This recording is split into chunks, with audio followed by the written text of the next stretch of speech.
والصلاة والسلام على من لا نبي بعده أما بعد فأعوذ بالله من الشيطان الرجيم بسم الله الرحمن الرحيم إنما الصدقات للفقراء والمساكين بے شک زکوٰۃ تو حق فقیروں کا اور مسکینوں کا والعاملین علیہا اور جو کام پہ لگے ہیں زکوٰۃ کے والمؤلفۃ قلوبہم اور جن کی دلجوئی مقصود ہو اور پھر رقاب اور گردنوں کے چھڑانے میں والغارمین اور قرض داروں کا قرض ادا کرنا وفی سبیل اللہ اور مجاہدین جو اللہ کے راستے میں ہیں وابن السبیل اور مسافروں کا فریضۃ من اللہ یہ مقرر کیا ہوا حق ہے اللہ کی طرف سے واللہ علیم حکیم اور اللہ جاننے والے ہیں حکمت والے ومنهم الذين يؤذون النبي ويقولون هو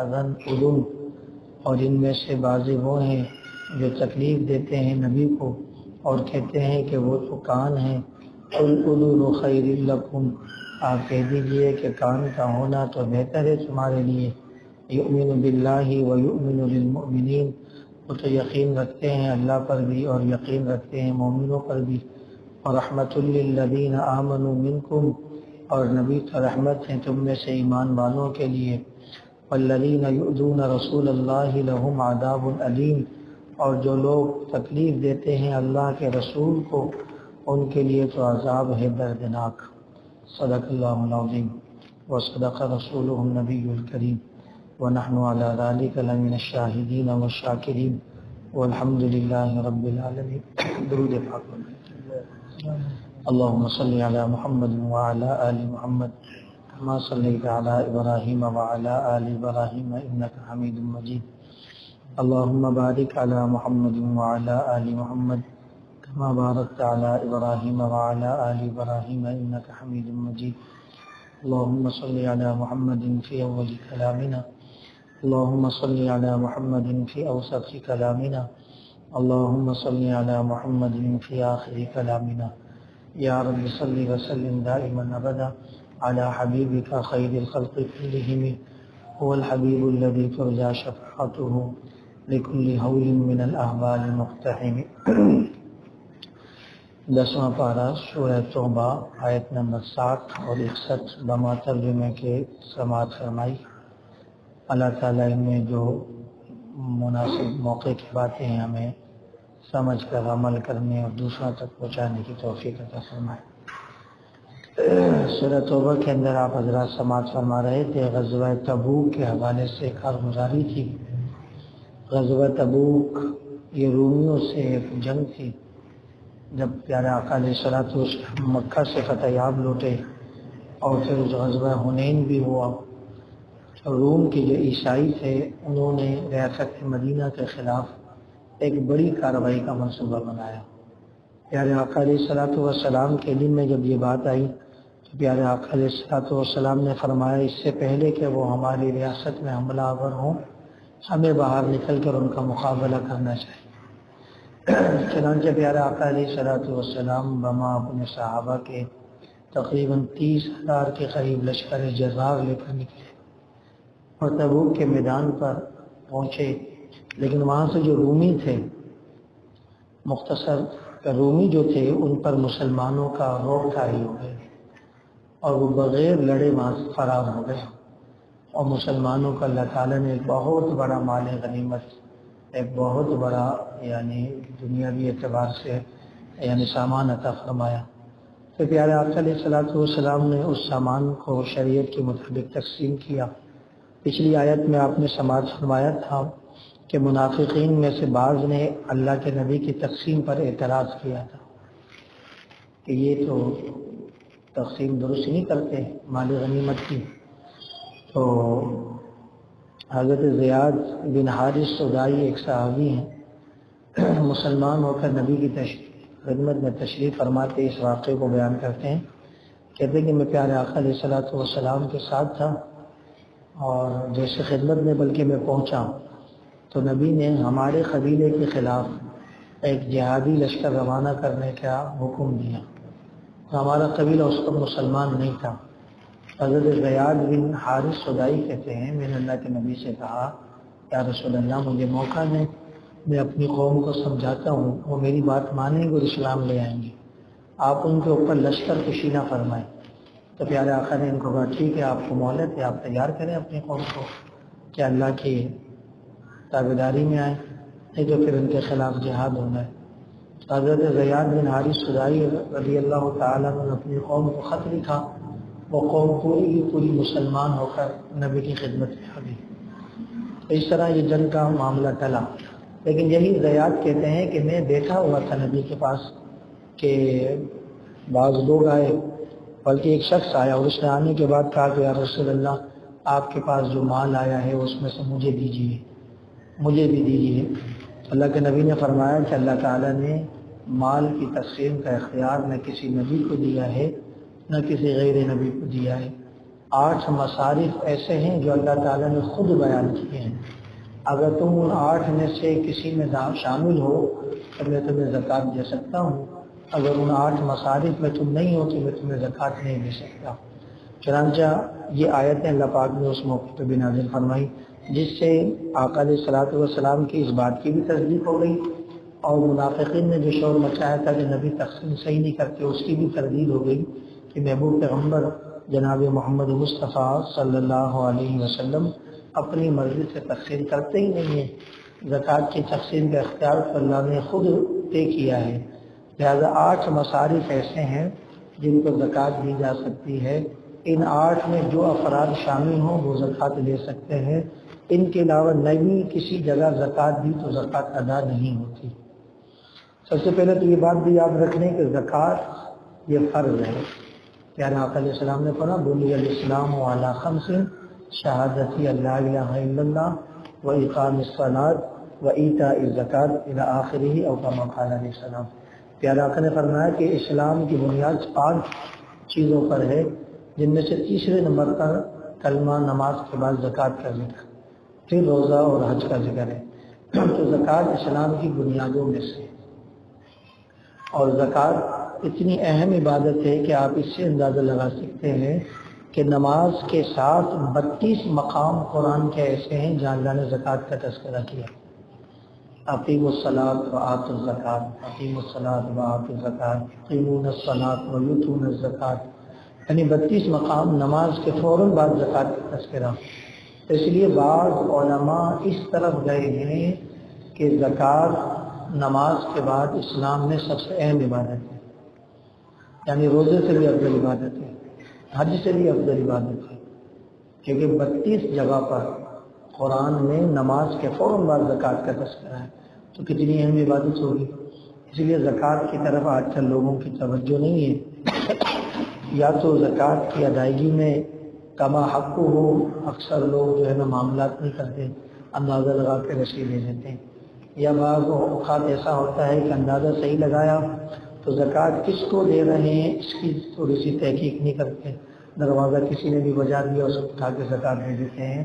پیارے آقا علیہ الصلوۃ والسلام کے پاس شخص آیا اور نبی نے اس کو فرمایا کہ اگر تم ان 8 میں ہو تو زکوٰۃ لو، نہیں ہو تو زکوٰۃ نہیں لے سکتے۔ یہ مجھے اور آپ کو سمجھایا ہے کہ اپنے زکوٰۃ کی ادائیگی میں خوب دھیان اور توجہ کے بعد اس کو کیا جائے۔ تو میرے دوستو یہ بھی یاد رکھ لیں کہ یہ زکوٰۃ کے ابتدائی احکامات میں سے بھی ہیں۔ جب سورہ مزمل نازل ہوئی، اور سورہ مزمل مکے کی ابتدائی صورتوں میں سے ہے، بعض حضرات یہ فرماتے ہیں کہ جو 5 آیتیں نازل ہوئی تھیں اقرا کی، اس کے بعد چند دن تک سورت وحی نہیں آئی، پھر اس کے بعد جو پہلی وحی آئی وہ سورہ مزمل ہی کی آئی، اور بعض حضرات نے اس کو چوتھے 5ویں نمبر پہ بھی ذکر کیا۔ تاریخی بات ہے، یہ ضرور ہے کہ ابتدائی آیات، ابتدائی صورتوں میں ایک سورہ مزمل بھی ہے۔ اللہ تعالیٰ نے سورہ مزمل میں زکوٰۃ کا تذکرہ فرمایا۔ زکوٰۃ ابتدا ہی میں تھی، البتہ ابتدا میں زکوٰۃ کے لیے کوئی نصاب وغیرہ نہیں بتایا گیا تھا۔ صحابہ آ کے پوچھا کرتے تھے وَيَسْأَلُونَكَ مَاذَا يُنْفِقُونَ قُلِ الْعَفْوَ، اور قرآن میں تذکرہ آیا ہے کہ یہ آپ سے پوچھتے ہیں کہ کیا خرچ کریں زکوٰۃ میں، کہ ان کو بتاؤ ضرورت سے جتنا بھی زائد ہے سب خرچ کریں۔ یعنی ابتدا میں زکوٰۃ یہ تھی کہ آپ اپنی ضرورت کے اپنے پاس رکھیں، باقی کوئی بھی مال آپ کے پاس ہے وہ خرچ کریں، ضرورت سے زیادہ جمع نہیں کر سکتے تھے صحابہ۔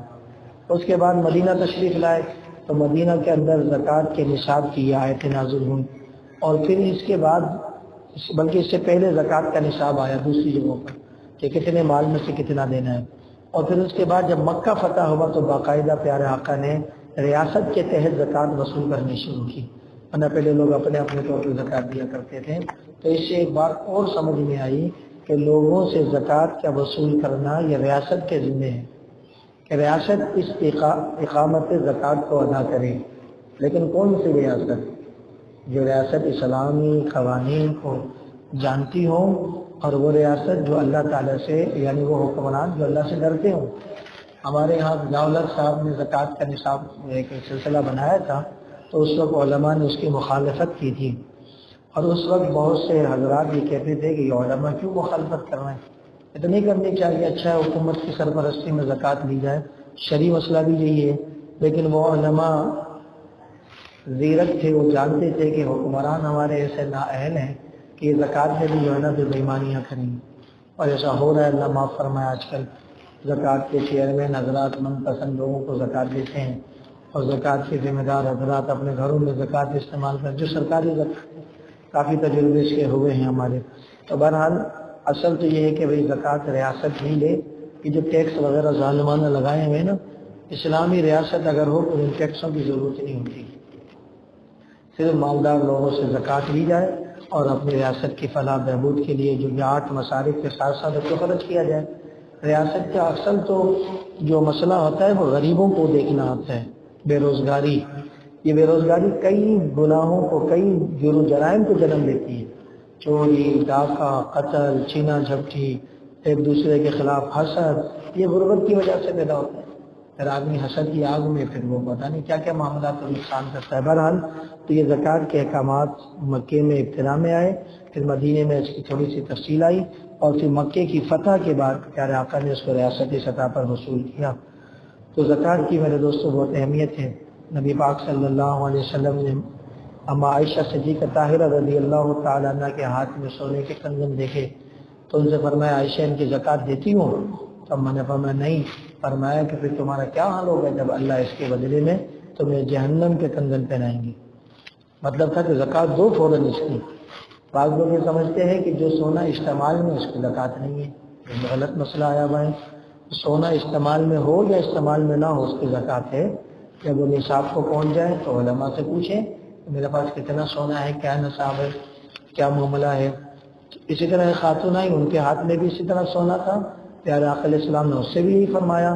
اب دیکھیں نبی پاک صلی اللہ علیہ وسلم اس سونے کے بارے میں فرما رہے ہیں جو استعمال میں آیا ہوا ہے، لہٰذا یہ کہنا کہ سونا استعمال میں نہیں ہے تو زکوٰۃ نہیں، یہ بات غلط ہے۔ سونا ایسا نصاب، ایسا مال ہے جو استعمال میں ہو یا نہ ہو، سال گزر گیا تو اس پہ زکوٰۃ ہوتی ہے۔ اس لیے ایک تو یہ بھی پہلے سمجھنے کی باتیں ہیں کہ زکوٰۃ کس پر ہے، کون زکوٰۃ ادا کرے گا۔ میں تفصیل رمضان میں اس کے اکثر رکھتا ہوں، مختصراً صرف اتنی سمجھ لیں، اگر کسی شخص کے پاس صرف سونا ہو، سونے کے علاوہ کچھ بھی نہ ہو، اور ایسا ممکن ہی نہیں ہے اس زمانے میں کہ سونے کے علاوہ کچھ اور نہ ہو، کچھ نہ کچھ نقد رقم تو موجود ہوتی ہے، 5، 20، 25، 30، 100 روپے۔ بہرحال اگر کسی کے پاس کچھ بھی نہیں ہے، صرف سونا ہے، تو 7.5 تولہ سونا جب اس پہ سال گزر جائے تو زکوٰۃ ہوتی ہے۔ اور اگر کسی کے پاس چاندی ہے، 52.5 تولہ چاندی جب اس پہ سال گزر جائے تو اس پر بھی زکوٰۃ ہوتی ہے۔ کسی کے بعد نقدی رقم ہے، 52.5 تولہ چاندی کے قیمت کے برابر سال گزر جائے تو اس کی بھی زکوٰۃ ہوتی ہے۔ کسی کے پاس مال تجارت ہے، 52.5 تولہ چاندی کی قیمت کے برابر سال گزرنے کے بعد اس کے مال تجارت پہ بھی زکوٰۃ ہوتی ہے۔ اور اگر کسی کے پاس یہ چاروں چیزیں تھوڑی تھوڑی مل کر 52.5 تولہ چاندی کی قیمت کے برابر ہو جائے تو اس پہ بھی زکوٰۃ ہوتی ہے۔ تو زکوٰۃ کی جو ایک ادائیگی ہے اس کو سیکھنا چاہیے۔ اللہ ہماری حفاظت فرمائے، ہم مسائل سیکھتے ہی نہیں ہیں۔ صحابہ کرام تو نبی پاک صلی اللہ علیہ وسلم کی خدمت میں آتے تھے اور پوچھتے تھے یا رسول اللہ میرے بارے میں ارشاد فرمائیے۔ سمجھ آ رہی بات نہیں آ رہی؟ تو زکوٰۃ اہم عبادت۔ تو بہرحال اس آیت میں زکوٰۃ کا نصاب نہیں بتلایا، اس آیت میں تو زکوٰۃ کس کو دینی ہے وہ بتلایا گیا ہے۔ اس سے پہلے کچھ باتیں ضروری تھیں وہ جو میں نے آپ کے سامنے رکھی۔ اور یہ زکوٰۃ بھی اللہ تعالیٰ کا بنایا ہوا ایک نظام ہے، اور یہ بہت خوبصورت نظام ہے۔ اللہ تبارک و تعالیٰ نے ہر ایک کو مالدار نہیں بنایا۔ اگر سب کو اللہ تعالیٰ مالدار بنا دیتا تو کائنات کا نظام درم برم ہو جاتا. اگر میں اور آپ اور ہم سارے کے سارے جو ہے نا کروڑ پتی بن جاتے تو ہمارے گھر میں بلاد کی مزدوری کون کرتا؟ ہمارے گھروں میں گٹر بند ہو جائیں تو کھولنے کے لیے کون آتا؟ WCیاں کون لگاتا؟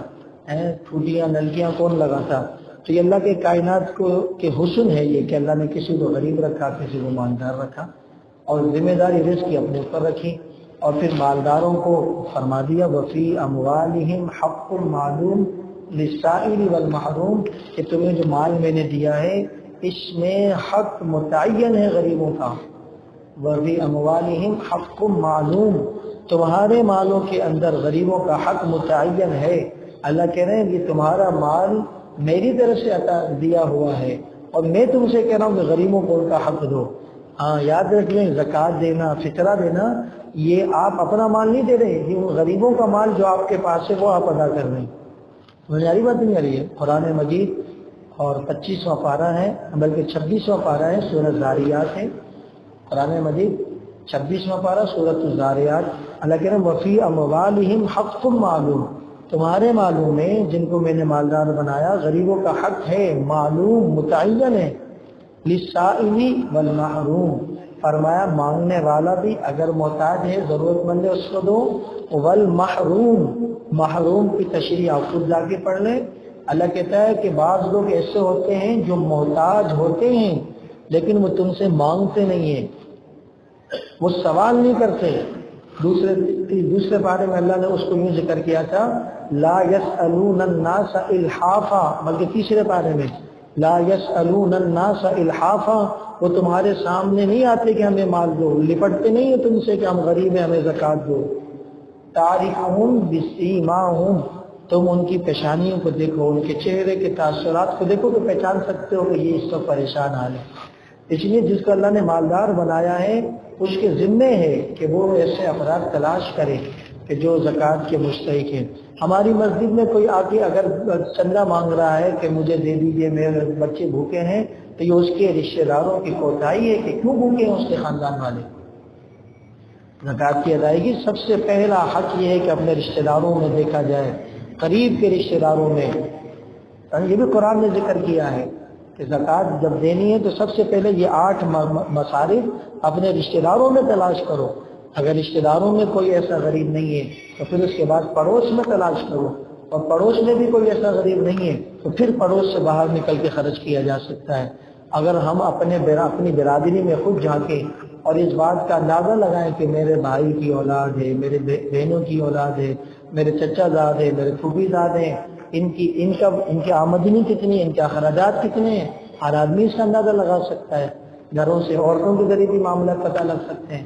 اگر ان کی آمدنی مثال 20,000 روپے 50,000 روپے بھی اگر ان کی آمدنی ہو لیکن ان کا کنبہ قبیلہ بڑا ہے، اخراجات 70,000 کے ہیں، تو یہ بھی زکوٰۃ کی مستحق ہے.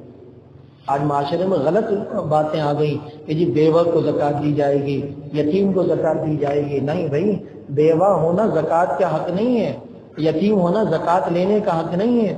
زکوٰۃ دینے کا حق تو ان 8 مصارف میں سے کوئی ایک ہونا ہے. شادی شدہ ہیں اور غریب ہیں اس کو بھی زکوٰۃ دی جا سکتی ہے، بیوہ ہیں اور مالدار ہیں اس کو زکوٰۃ نہیں دی جا سکتی. کتنی بیواؤں کو ہم نے دیکھا کہ ان کے پاس اتنی زکوٰۃ جمع ہوتی ہے، جب ان کی بیٹیوں کی شادی ہوتی ہے تو 3-3 تولہ سونا چڑھاتی ہیں. وہ یہ تو خود صاحب نصاب ہے، اب اس کو زکوٰۃ دینی ہے، یہ پھر بھی ہر سال زکوٰۃ وصول کر رہی ہے. جی ہم نے مسائل بتائے جتنے جو ہمارے رشتہ داروں میں بیوائیں تھیں، بھائی کیا کر رہی ہو آپ بچیوں کے نام پہ زکوٰۃ لیے جا رہی ہو، ہر سال لے رہی ہیں. ایسا نہیں ہوتا، 3-3 4-4 تولہ.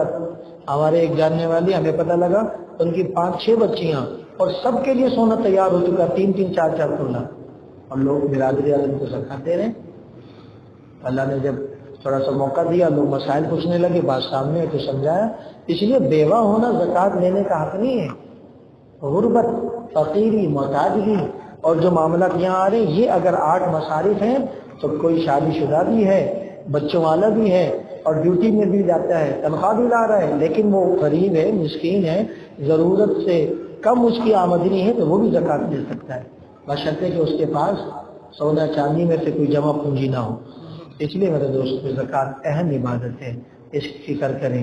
اس کو اہل لوگوں کے ہی حوالے کریں، خاص کر آج کل جو پروفیشنل لوگ دروازوں پر آتے ہیں رمضان میں جی اور مسجدوں میں، ایسے نہیں زکوٰۃ دیا کریں، تحقیق کے بعد زکوٰۃ دیا کریں۔ فقہاء نے اور مفتیان نے اس پہ بڑی تفصیلی بحثیں کی ہیں اور تفصیل سے اس پر فتاوے جاری کیے ہیں کہ زکوٰۃ آپ کے ذمہ ہے، اگر نا اہل کو دے دی تو قیامت میں آپ سے پوچھ ہوگی۔ یہاں تک ارشاد فرمایا کہ اگر زکوٰۃ کسی نا اہل کو دے دی گئی اور اطلاع آ گئی کہ یہ نا اہل تھا تو زکوٰۃ دوبارہ ادا کرنی ہوگی، زکوٰۃ دوبارہ ادا کرنی ہوگی۔ اس لیے زکوٰۃ کی ادائیگی میں اللہ ہمیں جو شریعت کے احکامات ہیں اس کو سمجھنے کی توفیق عطا فرمائے۔ تفصیل کا موقع نہیں تھا، پھر بھی تھوڑی بہت باتیں آپ کے سامنے رکھی۔ اب یہاں پہ وہ 8 حضرات جن کو زکوٰۃ دینے کی ہے ذرا مختصر وہ بھی سننے۔ فرمایا انما الصدقات للفقراء، انما، اللہ نے کہا انما، یہ عربی کا لفظ ہے۔ انما ما کا معنی، انما کا معنی ایسے سمجھانے کے لیے کہہ رہا ہوں، یعنی اس کا معنی میں ہی آتا ہے، ہی سمجھتے ہیں، یعنی اللہ تعالیٰ کہنا چاہ رہے ہیں کہ زکوٰۃ ان 8 قسم کے لوگوں ہی کا حق ہے۔ انما کا معنی یہ ہے، اگر انما نہیں ہوتا زکوٰۃ ان 8 لوگوں کو دو، اور ان کو بھی دے سکتے تھے 8 کو، جیسے ہمارے یہاں سامنے کوئی بندے ہوں، میں نے کہا ان 10 کو بانٹ دو، اس کا مطلب یہ تو نہیں ہے کہ 10 ہی لے سکتے ہیں، کوئی اور بھی لے سکتا ہے۔ ابھی کیونکہ 10 سامنے ہیں تو 10 کا ذکر آ گیا، سمجھ آ رہی بات نہیں آ رہی؟ بعد میں کوئی اور 10 آئیں گے تو ان کو بانٹ دو۔ تو اس لیے انما اللہ نے ذکر کر کے فرمایا کہ انما الصدقات، بے شک صدقات زکوٰۃ تو ان ہی کا حق ہے۔ سمجھ آ رہی بات نہیں آ رہی؟ ان کے علاوہ کسی اور کا نہیں ہے۔ پھر آگے کا صدقات، صدقہ، اس کی بھی تھوڑی سی وضاحت سمجھ لیں۔ صدقہ نفل کو بھی کہتے ہیں، صدقہ فرض کو بھی کہتے ہیں، اور قرآن مجید میں صدقہ نفلی خیرات کے لیے بھی استعمال ہوا ہے اور فرض خیرات کے لیے بھی استعمال ہوا ہے۔ علامہ قرطبی رحمۃ اللہ علیہ غالباً اپنی تفسیر میں فرماتے ہیں قرآن میں صدقہ جب کسی قید کے بغیر آئے تو اس سے فرض زکوٰۃ مراد ہوتی ہے۔ قرآن میں جب صدقے کا لفظ کسی اور قید کے بغیر آئے تو اس سے فرض زکوٰۃ مراد ہوتی ہے۔ جیسے نبی پاک صلی اللہ علیہ وسلم کو اللہ نے ایک جگہ فرمایا خذ من اموالہم صدقۃ، ان کے مالوں سے صدقہ یعنی زکوٰۃ لیجیے، تطہرہم، اور ان کو پاک کیجیے۔ وہاں پہ بھی زکوٰۃ کے معنی میں، یہاں پہ بھی صدقہ زکوٰۃ کے معنی میں ہے۔ پھر صدقہ ویسے اردو کا عربی کا لفظ ہے، یہ اور چیزوں کے لیے بھی استعمال ہوا ہے حدیث میں، جیسے کسی مسلمان بھائی کو مسکرا کے دیکھنا بھی صدقہ ہے، راستے سے تکلیف دہ چیز کو ہٹا دینا بھی صدقہ ہے، اور چیزوں کے لیے بھی صدقے کا لفظ استعمال ہوا۔ بہرحال یہاں پر صدقہ زکوٰۃ کے معنی میں ہے۔ انما الصدقات، بے شک کہ زکوٰۃ تو حق ہیں، للفقراء والمساکین، فقیروں کا اور مسکینوں کا۔ 2 لفظ ہے یہاں پر، فقیر اور مسکین، فقیر اور مسکین۔ عام تعریف تو دونوں کی یہی ہے کہ جو 52.5 تولہ چاندی کی قیمت کے برابر نہ سونے کے مالک ہوں، نہ چاندی کے مالک ہوں، نہ نقدی رقم اتنی ہو، نہ مال تجارت اتنا ہو، تو وہ فقیر بھی ہے، مسکین بھی ہے۔ جیسے گزشتہ سال تقریباً 52.5 تولہ چاندی 80,000 کے قریب تھی، اور ابھی تھوڑی مہنگی ہو گئی ہے تو میرے خیال سے 90-95 تک پہنچ گئی ہوگی۔ اگر فقیر اور مسکین ہمارے اس زمانے کے اعتبار سے جس کے پاس 70-80 ہزار سے کم رقم ہے وہ فقیر بھی ہے اور مسکین بھی ہے، اس کو زکوٰۃ دی جا سکتی ہے، لیکن اس میں تھوڑی سی تفصیل ہے وہ بعد میں کرتے ہیں۔ تو فقیر اور مسکین 2 نام آئے، لیکن دونوں میں تھوڑا سا پھر مزید فرق ہے۔ فقیر اس کو کہتے ہیں کہ جس کے پاس کچھ نہ کچھ ہو، 52 تولہ چاندی سے کم ہو لیکن تھوڑا بہت مال ہو جائے، 10-20 ہزار روپے جمع بھی ہیں ہمارے اس زمانے کے اعتبار سے۔ اور مسکین اس کو کہتے ہیں جس کے پاس کچھ بھی نہیں ہے، کھانے کے لیے بھی نہیں ہے اس کے پاس۔ فقیر اور مسکین میں تھوڑا سا فرق ہے، فقیر کے پاس کچھ نہ کچھ ہوتا ہے لیکن ضرورت سے کم ہوتا ہے، اور مسکین میں ہوتا ہے جس کے پاس کچھ ہے ہی نہیں، بیچارہ مسکین ہے، کل کے بھی کھانے کے مسائل ہوں گے۔ تو اللہ تعالیٰ نے فرمایا ان دونوں قسم کے لوگوں کو زکوٰۃ دی جا سکتی ہے۔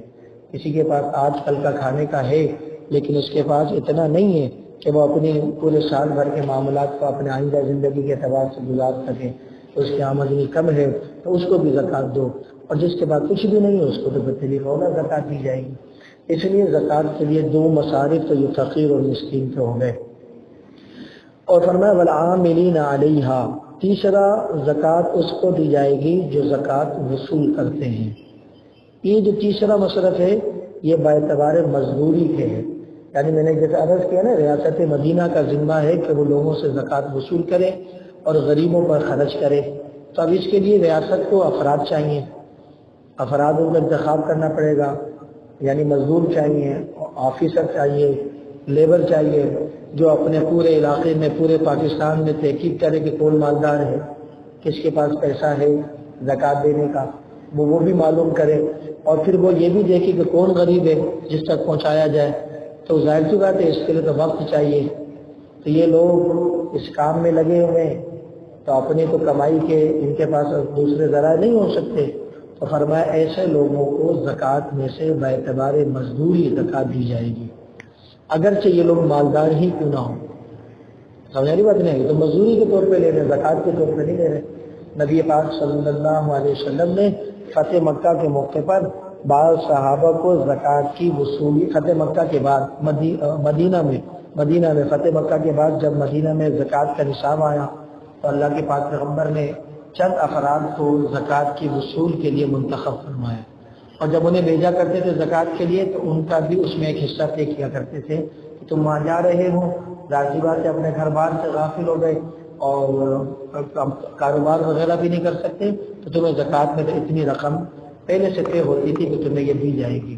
تو اس لیے جو کوئی کام کرنے والا ہو زکوٰۃ کی وصولیابی کا، اس کو طے کر کے کچھ مزدوری دی جا سکتی ہے، یہ ریاست مدینہ کا کام ہے۔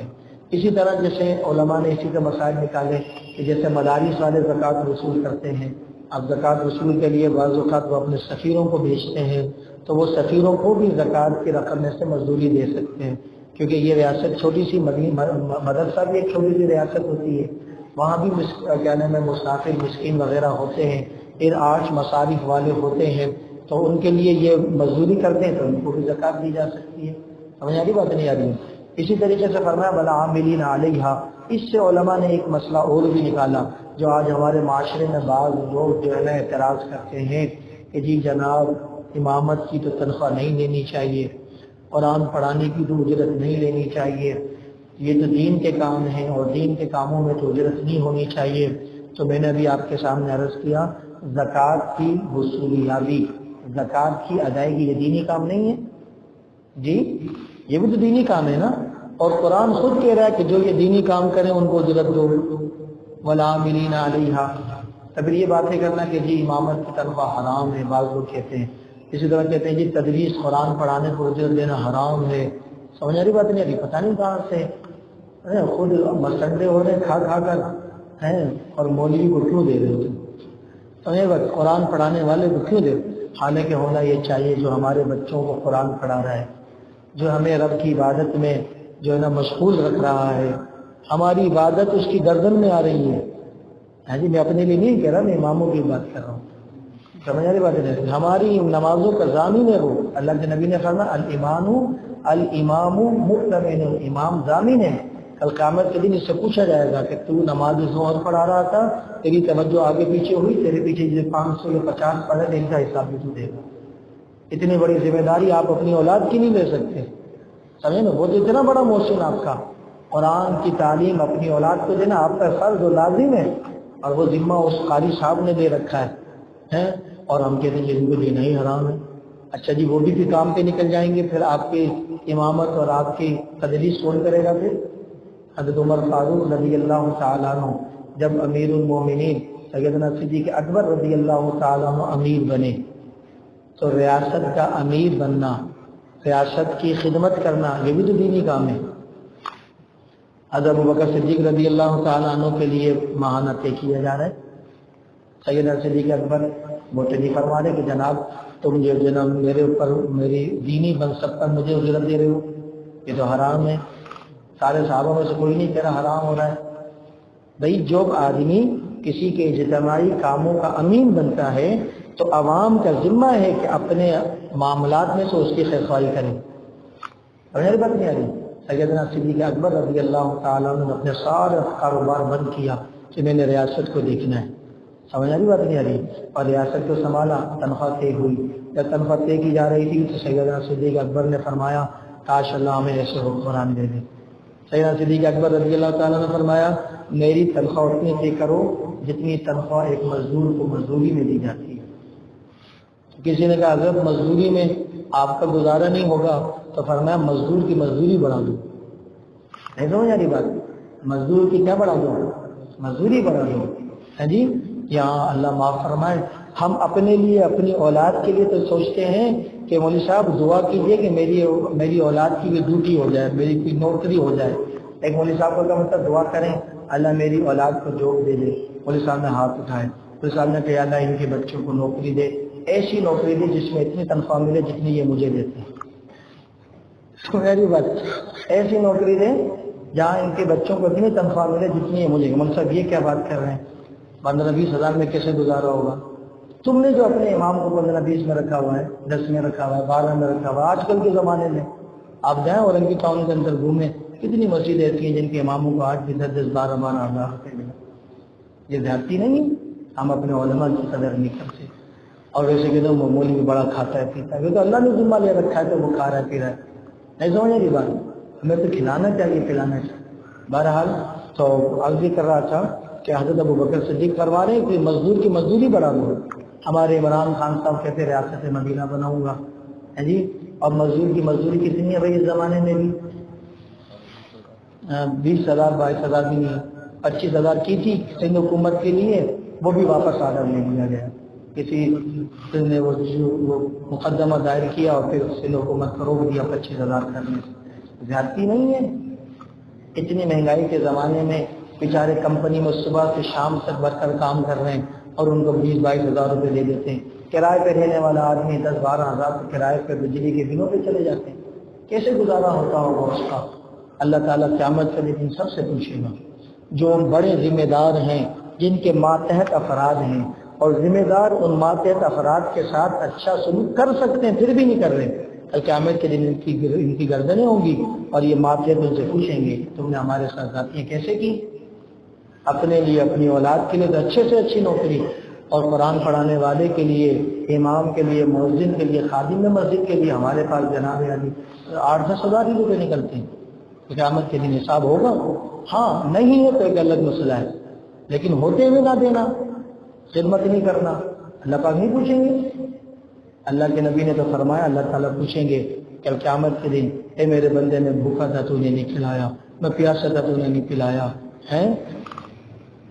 تو پوچھے گا اللہ تم تو کھانا، یا باری تعالیٰ آپ کھانے پینے سے پاک، فلاں میرا بندہ پریشان تھا تو اسے کھلاتا جیسے مجھے کھلایا، اسے پلاتا جیسے مجھے پلایا، بیمار کی بیمار میں تو نے میری بیمار کو رسی نہیں کی، مولا آپ تو بیماری سے پاک، کیا فلاں تیرا پڑوسی تیرا ملنے والا رشتہ دار بیمار تھا تو اس کی عیادت کرتا تو مجھے بھی وہیں پہ پاتا، ایسا تھا جیسے میری بیمار کو رسی کی۔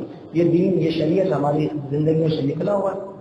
تو بہرحال بات چلی تھی کہ جی دین کے کام پر اجرت نہیں لی جا سکتی، ہاں بھائی وہاں اللہ کا قرآن سے کہہ رہا ہے یہ دین کا کام کرنے والوں کو دو، ان ہی کا حق ہے۔ 8 میں سے ایک یہ بھی ہے، بخاری شریف کا مخصوص واقعہ، چھوٹا موٹا چھوٹی بات نہیں، بخاری میں 18 جگہ یہ واقعہ آیا ہے۔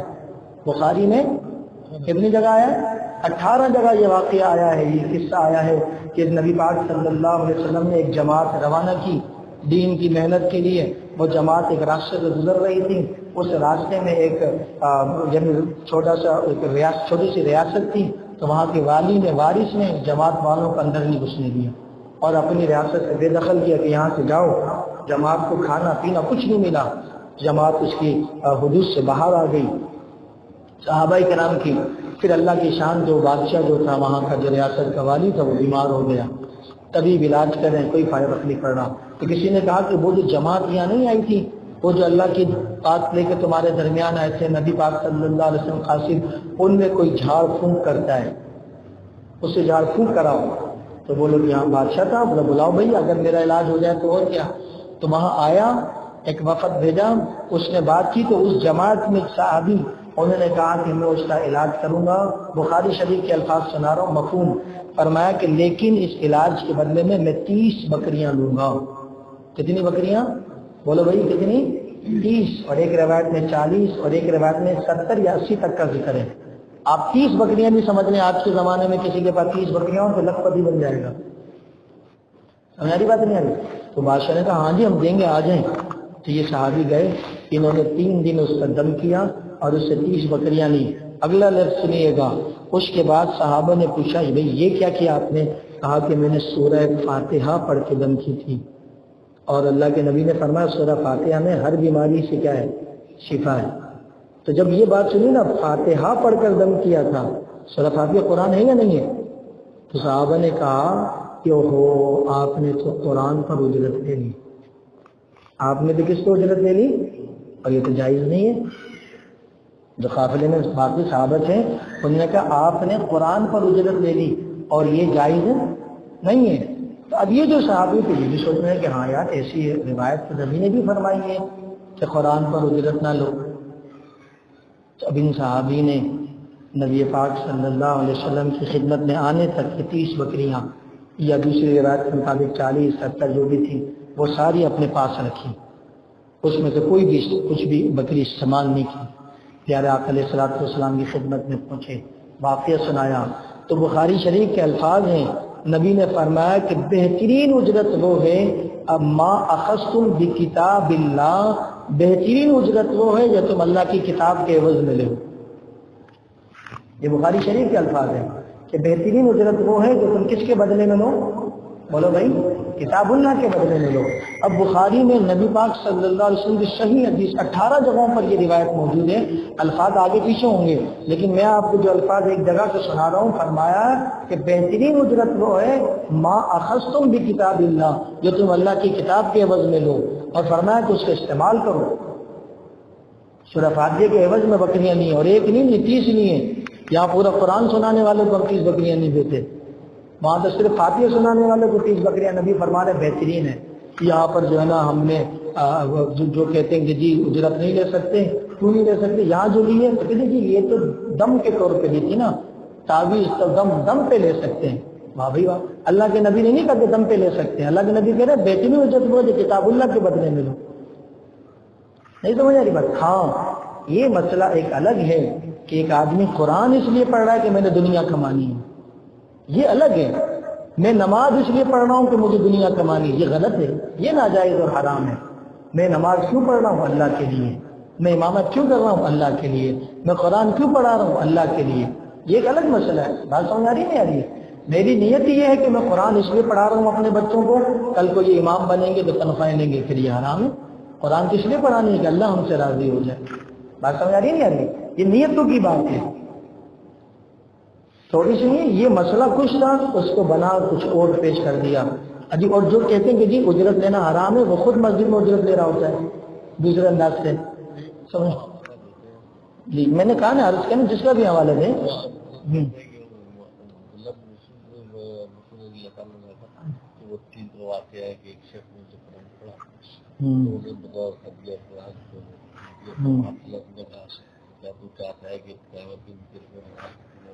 یہ مخلوط ہے یہ روایت سامنے، میں نے تو اس پہ خود جواب تو دے دیا نا۔ میں آپ صلی اللہ علیہ وسلم کے اصحاب وہ تو بیت المال سے ان کو مل رہا تھا، ان کو ضرورت ہی نہیں تھی، ریاست مدینہ دے دے پھر مولویوں کو، قرآن پڑھانے والوں۔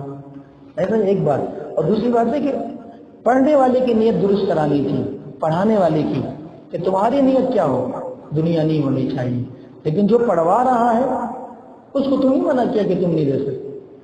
بات سمجھ آ رہی کیا نہیں؟ پھر میں نے عرض کیا نا پیارے آقا علیہ الصلوۃ والسلام خود اپنے لیے سال بھر کا جو ہے نا بیت المال سے وظیفہ لیا، وہ الگ بات ہے کہ لینے کے بعد پھر تقسیم کر دیا۔ لے تو رہے ہیں، کس چیز پہ لے رہے ہیں؟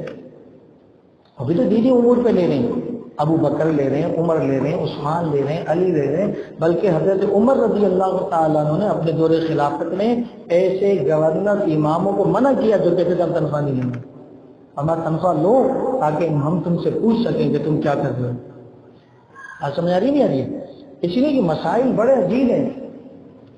جو لوگ فتوے لگاتے ہیں وہ خود بھی تنخواہیں لے رہے ہوتے ہیں، کہتے ہیں ہم تو وقت کے لے رہے ہیں تو ہم بھی وقت کے لے رہے ہیں۔ نہیں سمجھ آ رہی بات؟ صبح سے شام تک جو قاری صاحب بیٹھا ہوا ہے وہ بھی تو وقت کے پیسے لے رہا ہے، قرآن پڑھانے کے تھوڑی لے رہا ہے۔ اس لیے میرے دوستوں اپنے دیندار لوگوں کی خدمت کا سمجھ آ رہی بات نہیں ہے، ان کی خدمت ہماری نسلوں کے اندر دین کی بقا کی ضمانت ہے۔ بعض لوگ اعتراض کرتے ہیں مولوی لوگوں کے چندے پہ بنتا ہے، تو وزیر اعظم کو تنخواہ لوگوں کے چندے سے نہیں مل رہی ہوتی ہے؟ خود بھی تو چندے سے تنخواہ لے رہا ہے، ٹیکس لوگوں کا چندہ نہیں ہے. اور توجہ کیجیے گا، مولوی کو، قاری کو لوگ خوشی سے دیتے ہیں، تم زبردستی لے رہے ہو. تمہیں شرم نہیں آتی؟ مولوی کو بولتے ہو کہ چندوں سے چلتا ہے، تو تو بول رہا ہے میں نے تنخواہ کس سے لے رہا ہے؟ چندے سے لے رہا ہے، ٹیکس سے لے رہا ہے. ایم پی چندہ تنخواہ کس سے لے رہا ہے؟ وہی لوگوں کے چندے سے لے رہا ہے ٹیکس کے نام پر.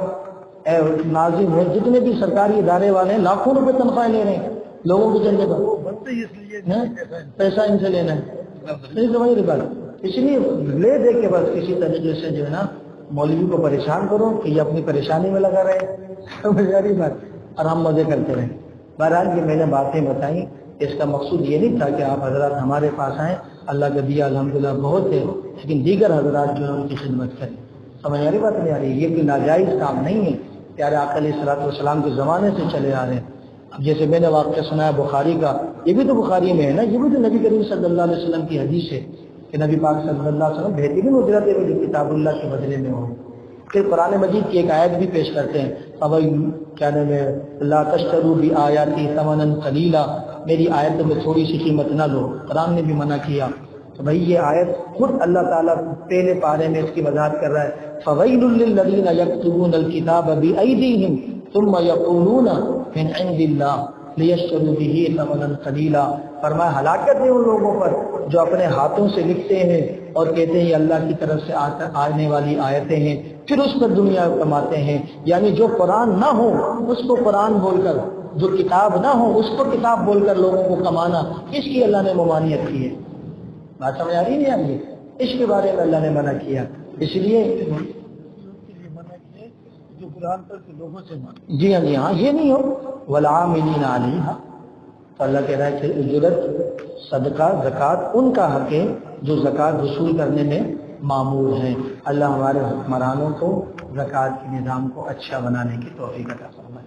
زکوٰۃ کا نظام آج بھی موجود ہے لیکن صحیح کرنے کی توفیق عطا فرمائے. سال پورا ہوتا ہے یا نہیں ہوتا، وہ کیا سسٹم ہوتا ہے، بعض مالدار لوگ بھی زکوٰۃ نکلوا لیتے ہیں یا رقم نکلوا لیتے ہیں، یا اپنے آپ کو اللہ معاف فرمائے بعض لوگ نون مسلم لکھوا دیتے ہیں، شیعہ یا یہ جن سے زکوٰۃ نہیں دی جائے گی. یہ بھی درست نہیں ہے. آپ کوشش کر لیں کرنٹ اکاؤنٹ میں میرے خیال سے زکوٰۃ نہیں ہوتی وہ کھلوا لیں. اور ویسے واقعی حکمران طبقہ زکوٰۃ کی ادائیگی میں مخلص نہیں ہے، لینے میں تو مخلص ہیں، ادائیگی میں مخلص نہیں ہے. علماء یہی فرماتے ہیں اللہ نے اگر آپ کو مال دیا ہے وہاں سے کٹوتی جائز طریقے سے رکوا لیں اور آپ ادا کریں، اور اگر جائز طریقے سے نہیں رکوا سکے، مال اللہ نے دیا ہے تو اس زکوٰۃ کے علاوہ زکوٰۃ ادا کریں. اور اگر مال کم ہے تو پھر نیت کر لیں انشاءاللہ وہ زکوٰۃ بھی ادا ہو جائے گی. اگر مال کم ہے تو اللہ تعالیٰ ہمیں زکوٰۃ کے معاملات سیکھنے کی توفیق عطا فرمائے. والمؤلفۃ قلوبہم، اور چوتھا مسئلہ زکوٰۃ جس کو دی جائے ہم دل جوئی کے لیے زکوٰۃ دے سکتے ہیں. دل جوئی اس میں ابتدائی اسلام میں یہ شرط موجود تھی، مثال کے طور پر کسی قبیلے کے سردار کو زکوٰۃ دے دیں باوجود اس کے کہ وہ مالدار ہے، تاکہ اس قبیلے کو دیکھ کر اس کے کزن قبائل جو ہیں، اس کے ماموں زاد، چاچا زاد جو ابھی غیر مسلم ہیں، وہ یہ اسی لالچ میں آ جائیں چلو جی مسلمان ہوتے ہیں تو مسلمان خیرخواہی کرتے ہیں، مال کی لالچ میں کلمہ پڑھیں. سمجھ آ رہی بات نہیں آ رہی؟ مسلمانوں میں سے دل جوئی کے لیے یا اسی طریقے سے مسلمانوں میں سے نئے جو مسلمان ہوئے کہ وہ دوبارہ کفر کی طرف نہ چلے جائیں، ان کو بھی تحفے کے طور پہ زکوٰۃ کی رقم دی جا سکتی ہے. حضرت عمر فاروق رضی اللہ تعالیٰ عنہ کے زمانے میں جب اسلام غالب آ گیا تو شورا کی میٹنگ ہوئی، حضرت عثمان، حضرت علی، دیگر صحابہ، بھائی کیا کریں، والمؤلفۃ قلوبہم میں دیں، اب دل جوئی کے لیے لوگوں کو دیں. صحابہ نے فرمایا اب تو اسلام غالب آ چکا ہے، اب ہمارے اپنے حضرات اتنے ہیں کہ اب دل جوئی کیا پھر اپنوں کو دل جوئی کریں. حضرت عمر نے فرمایا کہ اب مسلمانوں کو زکوٰۃ دی جائے، یہی زیادہ بہتر ہے. اس لیے فقہا نے فرمایا کہ پہلے مسلمانوں کو زکوٰۃ دو، مسلمانوں کے پاس اگر زکوٰۃ دینے کے بعد بھی بچتا ہے تو پھر کہیں اور بھی دی جا سکتی ہے، ورنہ زکوٰۃ کی ادائیگی کسی غیر مسلم کو نہیں کرنی چاہیے. وہ پھر رقاب، اور پانچواں زکوٰۃ کس کو دینی ہے؟ فرمایا رقاب، غلاموں کو چھڑانے میں زکوٰۃ دو. کسی کے پاس غلام ہے، مسلمان ہو چکا ہے، اس کے مالک کو پیسے دے دو زکوٰۃ میں سے، اس کو آزاد کرا دو. اسلام میں کسی غریب کو آزاد کرانے کے بڑے فضائل. میرا اپنا ماننا یہ ہے اس زمانے میں تو غلام نہیں، لیکن اس زمانے میں قیدی ایسے ہیں جن کی ضمانتیں ہو چکی ہیں لیکن ان کے پاس پیسہ نہیں ہے ضمانت کرانے کا، تو اگر ان کی ضمانت میں زکوٰۃ دی جائے تو یہ بھی جائے گی۔ ان بیچاروں کو جیسے سینٹرل جیل میں کچھ پروگرام میں نے دیکھے، ساتھیوں نے بھیجے واٹس ایپ پر کہ سینٹرل جیل میں ایسے کیا نام ہے قیدی ہیں جن کا آگے پیچھے کوئی نہیں ہے اور ان کی ضمانتیں ہو چکی ہیں بیچاروں کی، لیکن ان کے پاس پیسے نہیں ہے ضمانت ادا کریں، وقف رقاب گردن آزاد کرانے میں زکوٰۃ دی جائے، ان کا حق ہے، لہٰذا ان کو بھی زکوٰۃ دی جا سکتی ہے۔ اور یہ اصل تھا کہ جب مسلمان کیا ہوتے تھے، گرفتار ہو جاتے تھے، جہاد جب تھا مسلمانوں میں، تو ان کو فدیہ دے دو، زکوٰۃ کی رقم میں سے ان کو آزاد کراؤ، یہ سارے مصارف آج بھی ہیں۔ والغارمین، اور زکوٰۃ دو قرض داروں کے قرض ادا کرنے میں، یعنی کوئی آدمی ہے وہ قرض دار ہو گیا، اب وہ بیچارہ کہاں سے قرض دے، تنخواہ اتنی ہے کہ اپنے پڑھائی پوری کر لے بہت ہے، تو اس کو بھی دے سکتے ہیں بھائی آپ کا قرض ہے آپ یہ لیں قرض ادا کریں، یا اس کو بولے بھائی آپ کا قرض میں نے نہیں دیا، آپ کا قرض میں نے اتنا قرض ہے، آپ کا اتنا قرض لو، یہ میری طرف سے یہ قرض ہو گیا بس ختم ہو گئی۔ اس طرح بھی زکوٰۃ ہو سکتی ہے، بولنا ضروری تھوڑی ہے زکوٰۃ کی رقم آپ کو دے رہا ہوں، جب آپ کو پتا ہے وہ قرض دار ہے تو اس کو بولنے کی ضرورت ہی نہیں ہے، آپ اس کو بولے آپ کی طرف سے قرض میں دے رہا ہوں، یا آپ کو بولے یہ لیں اور آپ قرض ادا کر دیں، میرے سامنے ادا کریں، تو اس طرح بھی زکوٰۃ دی جا سکتی ہے۔ وفی سبیل اللہ، اور اللہ کے راستے میں، اسے مجاہد فی سبیل اللہ مراد ہے، جہاد کرنے والے ہیں ان کو بھی جو ہے نا زکوٰۃ کی رقم دو، مطلب وہ جہاد کے لیے نکلے ہیں، مکہ یہاں ہے، مدینہ یہاں ہے، وہ جہاد کر رہے ہیں وہاں شام میں، پاکستان سے گئے ہیں اور جناب جہاد ہو رہا ہے افغانستان میں، اب وہاں ان کے پاس خرچ نہیں ہے، یہاں خرچ موجود ہے لیکن وہاں نہیں ہے، فما وفی سبیل اللہ، یہ اللہ کے راستے میں ہے، ان کو بھی زکوٰۃ دے سکتے ہیں، مجاہد فی سبیل اللہ کو بھی زکوٰۃ دی جا سکتی ہے، اور بہترین مصرف ہے یہ مجاہد فی سبیل اللہ۔ وابن السبیل، اور 8واں مصرف مسافروں کو بھی زکوٰۃ دو۔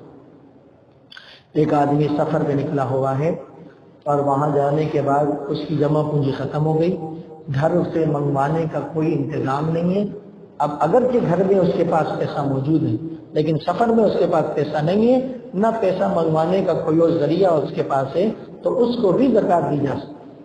وابن السبیل، مسافروں کو زکوٰۃ دو۔ اسی سے علماء نے یہ مسئلہ سمجھایا کہ جو دینی مدارس رہائشی ہیں اس میں طلبہ مسافر ہوتے ہیں، جو دینی مدارس رہائشی ہیں اگرچہ وہ کہاں ہیں، گھروں میں مالدار ہیں، لیکن یہاں ان کے پاس کچھ بھی نہیں ہے، تو دینی مدارس کو زکوٰۃ دی جا سکتی ہے۔ مسافروں کو زکوٰۃ دینا قرآن میں ہے، سمجھ لگے، اور نبی پاک صلی اللہ علیہ وسلم صفہ پہ جو صحابہ تعلیم حاصل کیا کرتے تھے ان کے لیے باقاعدہ لوگوں سے مانگا کرتے تھے، نبی پاک صلی اللہ علیہ وسلم صفہ کے طلبہ کے لیے لوگوں سے مانگا کرتے تھے، لہٰذا مسافروں کے لیے زکوٰۃ مانگنا، مسافروں کو زکوٰۃ دینا، دونوں صورتیں صحیح ہیں، یعنی کوئی مانگ بھی سکتا ہے کہ جی مسافر طلبہ ہمارے پاس ہیں ان کے لیے زکوٰۃ کی صورت بنائیں، اور آپ خود بھی جا کے مسافر طلبہ کو دے سکتے ہیں۔ یہ 8 مصارف اللہ نے فرمایا فریضۃ من اللہ، یہ مقرر فرض ہے اللہ کی طرف سے، واللہ علیم حکیم، اور اللہ جانتا ہے حکمت والا ہے، اس کے خلاف نہیں ہونی چاہیے۔ تو یہ 8 مصارف ہیں، ان 8 مصارف کو زکوٰۃ دی جا سکتی ہے، اس کے علاوہ کسی کو زکوٰۃ نہیں جا سکتی۔ مسجد کی تعمیر میں زکوٰۃ نہیں لگ سکتی، مدرسے کی تعمیر میں زکوٰۃ نہیں لگ سکتی، امام کی تنخواہ میں زکوٰۃ نہیں دی جا سکتی، قاری کی تنخواہ میں زکوٰۃ نہیں دی جا سکتی۔ زکوٰۃ کے لیے مصرف ہونا ضروری ہے، یا غریب ہو یا مسکین ہو، یا زکوٰۃ کے لیے کام کرتا ہو، یا دلجوئی مقصود ہو، یا غلام ہو آزاد کرنا ہو، یا قرض دار ہو، یا مجاہد ہو، یا مسافر ہو۔ سمجھانی بات نہیں آ رہی؟ اس کے علاوہ کسی اور کو زکوٰۃ نہیں دی جا سکتی۔ اللہ تعالیٰ ہمیں ان احکامات کو سمجھنے اور ان کے مطابق عمل کرنے کی توفیق عطا فرمائے۔ وآخر دعوانا الحمد للہ رب العالمین۔ الحمد للہ رب العالمین والعاقبۃ للمتقین والصلاۃ والسلام علی سید الانبیاء والمرسلین۔ یا رب لک الحمد ولک الشکر کما ينبغی لجلال وجهک وعظیم سلطانک۔ مولا کریم ہم سب کی حاضر قبول فرما، مولا کریم ہم سب کے تمام صغیرہ کبیرہ گناہوں کو معاف فرما، مولا کریم ہم سب کے حال پر رحم فرما، کرم فرما، خیر اور عافیت والا معاملہ فرما، ہر طرح کی آفات و بلایات و مصیبات سے ہم سب کی حفاظت فرما۔ مولا کریم ہمیں دینی معاملات کو یا اللہ علماء سے سیکھ کا پورے کرنے کی توفیق عطا فرما، اپنے علماء پر ہم سب کو اعتماد نصیب فرما۔ مولا کریم ہم سب کو بھی دینی بات کے سمجھنے میں یا سمجھانے میں اور چھوٹی یا بڑی غلطی سے محفوظ فرما۔ اللہ کریم دین سمجھنے میں یا سمجھانے میں چھوٹی بڑی غلطی سے محفوظ فرما۔ اللہ کریم جتنی بھی خیر نبی پاک صلی اللہ علیہ وسلم نے مانگی ہم مانگتے ہیں، ہم سب کو عطا فرما۔ جتنے شروع سے پیارے آقا نے پناہ مانگی ہم سب کو پناہ نصیب فرما۔ بلکہ خصوصاً جو بیمار ہیں سب کو صحت و شفا عطا فرما۔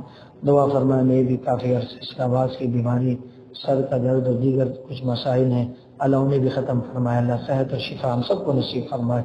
جزا اللہ عنا محمد صلی اللہ علیہ وسلم ما هو اہل۔ سبحان ربک رب العزت عما یصفون وسلام علی المرسلین والحمد للہ رب العالمین۔ آمین۔ جزاکم اللہ۔